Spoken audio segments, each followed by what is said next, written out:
So we are based in Trondheim, which, as you can see on the map here, is about halfway up Norway. And in Norwegian, our group is called Flere språk til Flere, so literally more languages to more people. And our branch includes researchers who work on projects related to multilingualism in children and adults, and in both spoken and signed languages.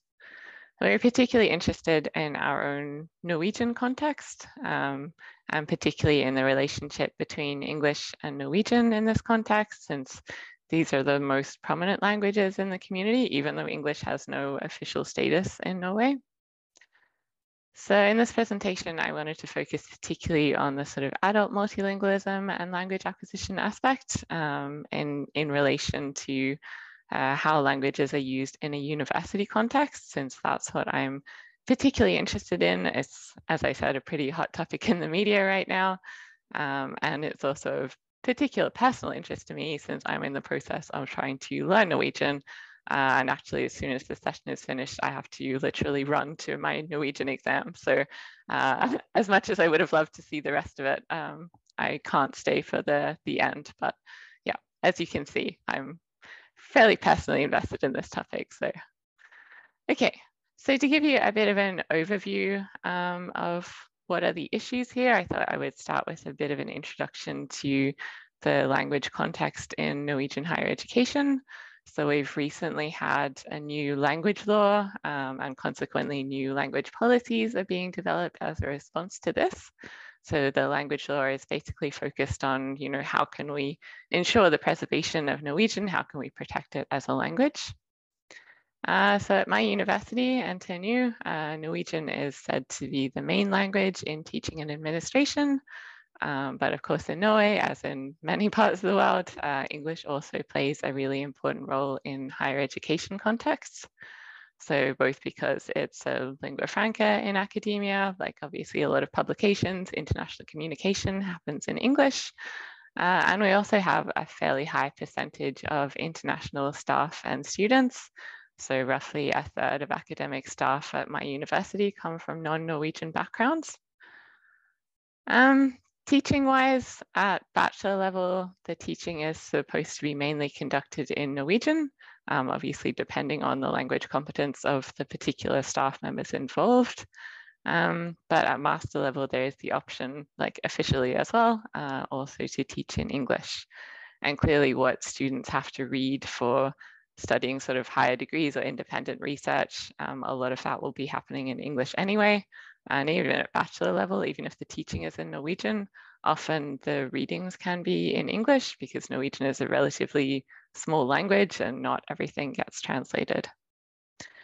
So you can see on the right-hand side here, there's a graph showing sort of what proportion of people teaching in Norwegian universities report teaching in Norwegian and English. So most people report teaching in Norwegian at least some of the time, but more than 60% say that they also at least sometimes teach in English.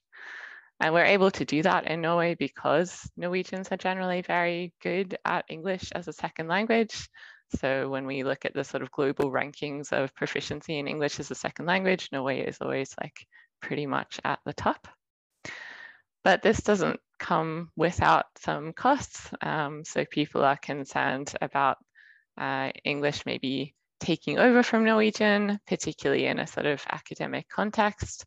They're concerned that there could be some like domain loss of Norwegian in sort of academic communication. So this is something that's been heavily debated in the media and sort of more generally. So particularly in the light of these new policy developments. So here we can see some headlines where people are writing that although teaching is okay when it happens in English, it would be better for the students. They would get like a better learning outcome if the teaching happened in Norwegian. The debate's also relevant in terms of international staff who need to learn Norwegian in order to teach. And with the new sort of language policies and things, some universities are introducing stricter requirements about the time frame in which that should happen. So for example, at the University of Oslo, they've got a new rule that international staff have to have learned Norwegian well enough to use it for teaching within 2 years. Obviously, in addition to doing their full-time academic job, which I have to say from personal experience, not always the easiest thing to do. And of course, there can be impacts on research as well. So in this article, they're writing about the experience of a particular international researcher who feels that she's been excluded from the Academy for Young Researchers because she doesn't speak Norwegian yet. And this academy has decided to use only Norwegian as their working language.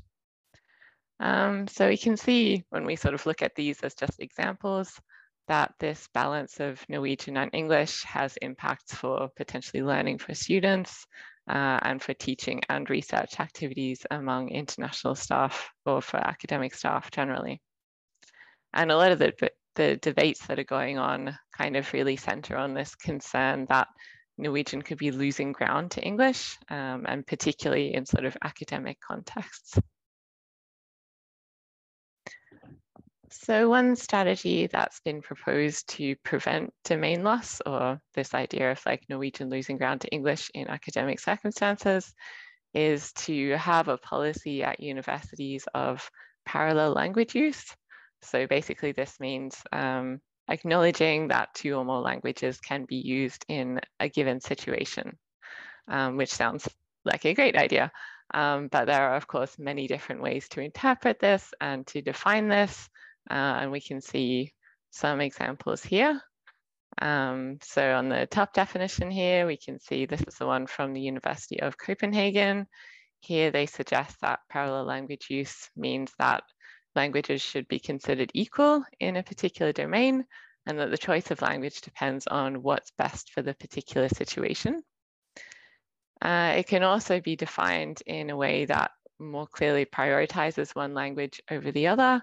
So in this example from my university, where they say, in practice, this means Norwegian when you can, English when you must. And this is a policy or an interpretation that clearly reflects the goals in the Norwegian language law about ensuring the protection of Norwegian as an academic language. So even when you sort of have the same terminology and the same idea, the interpretations and the way that that's enacted can vary a bit. But however you interpret it, this idea of parallel languages and being able to use both in a given context really presupposes that everyone involved has sufficient language competence in all the languages that are going to be used in that situation. So as Kativa writes, on the practical level, parallel language use is only possible when both students and teachers have adequate language competences in English and the local language. So a bit of a complex situation, perhaps. So that was a little bit of background to the language policy and the debate that's been happening around it. But now I wanted to just give you a quick insight into what do we know so far about the realities of this situation. So what do we actually know about, actual language policy, actual language proficiency and practices. So here I just wanted to mention some research that's been conducted mostly by members of our Bilingualism Matters group, things that related to understanding how this is actually working in practice. So some studies have looked into the sort of proficiency aspect and found that not all Norwegian students do necessarily have the English competence to comfortably read and understand academic texts in English. So on the right here, you can see a graph from a study I conducted where I looked at Norwegian students' English vocabulary. So on the y-axis, we can see their vocabulary scores. And the top of the graph is the vocabulary score that you theoretically need in order to understand academic text. So the top of the graph shows like 10,000 words. And each of the individual dots here represents a student in my study. So you can see that probably most of them are doing fine. Like there are lots of dots kind of at or near the top of the chart, but we can also see that there's quite a bit of variation. And I suspect that some of the students more towards the lower end of the chart here would actually be really encountering some difficulties with reading academic texts in English. We've also seen from researchers in Bergen. They did some studies where they looked into the challenges for international staff in acquiring Norwegian as a second language. So this is obviously adult second language acquisition. It can be more variable outcomes from that potentially. So it's interesting to sort of think through, like, what are the implications if they are using this language in their teaching, for example, especially if we're not given very much time to actually learn Norwegian. You have to sort of do that in your spare time a lot of the time. I think it's also important to acknowledge that there are many students and staff who come to Norway and have to work on learning both Norwegian and English to a very high degree if they don't have either of these languages as their native language. So some of our colleagues from our Bilingualism Matters group, they looked at secondary school education for refugees, and they found that in these programs, there's a tendency to really focus on teaching them Norwegian because that's the language they'll need to help them to get jobs in the local community. But there's not very much focus on teaching them English, which could be a problem if they wanted to go on and pursue a higher education degree, because then English would also be required. So there's a lot to think about. It's quite a complex situation, even when we're only focusing on these two languages. And there's a lot that we really want to still find out. So I just wanted to mention a few of the research projects that we're involved in with our branch of Bilingualism Matters that are relating to this. And these kind of match up quite nicely with the examples that I gave from the questions that are being debated in the media at the moment. So firstly, we're continuing to work on investigating how Norwegians cope with reading texts in academic English. We're sort of hoping to raise awareness that maybe not everyone's doing great. Maybe we could be in a position to offer some more support for some who need it. We also have a project that's looking into language practices and competences among international staff who have Norwegian as a second language, including how are they coping with learning the language, what kind of obstacles might they be encountering.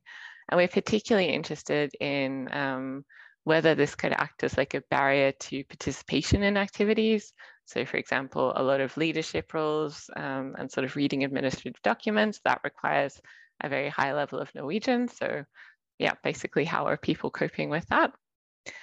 And in a big project that is still in its early stages, but I'm very excited about, we're also looking at language practices and attitudes among staff and students, just in a more general sense, not only looking at English and Norwegian, but also really getting a picture of what other multilingual competences people bring with them. So looking at sort of what other languages people have and are they able to use them in the university context. So overall, we're hoping to gain a clearer picture of actual language practices in Norwegian university contexts, and what effects the new language policies might have and what do staff and students actually need. So just to wrap up, what we're aiming to do with this research is we're hoping to make a sort of contribution to people in this context and to the wider community. So many of our members at Bilingualism Matters, we have an important role in teacher training, and we're really working to increase awareness of multilingualism in the classroom as well, so for lower levels also. So for example, some of our members wrote a book about enacting multilingualism in the classroom, which is now being used as a textbook in teacher training programs. I'd also say that we have an important role in conducting research into multilingualism in our university context and sharing that information in order to raise awareness of, like, as I've mentioned, the complexity of this language use in the higher education context. We're hoping to really contribute some actual empirical evidence and not just emotional responses to debates around language, because we don't really know very much about this topic in this particular context yet. And by collecting data and finding out more about this, the university itself has an opportunity to kind of lead by example by having well-informed policies that are based on research and that reflect the varieties of languages that are present in this context. So with this in mind, we're really hoping to get a better overview of how languages are being used and what we can do to actually support people who have questions or who maybe want or need some support with their language. So thanks.